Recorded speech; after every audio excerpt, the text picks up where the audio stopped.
Ассаламу алейкум, урматтуу туугандар, жамаат.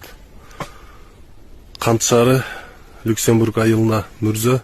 Ушундай окуя болуп атат. Биякта кабыр казып атсак, экинчи комнатасына кирсек, бир тешик чыкты, чоң тешик.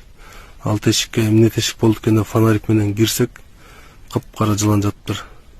Атып чыктык, коркуп чочуп, ээлери качып чыкты, баарыбыз.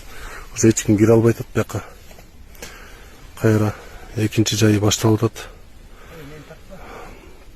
Ошого туугандар, мына экинчи жолу болуп атат ушундай окуя. 12-13 жылдан бери казып атабыз мүрзө.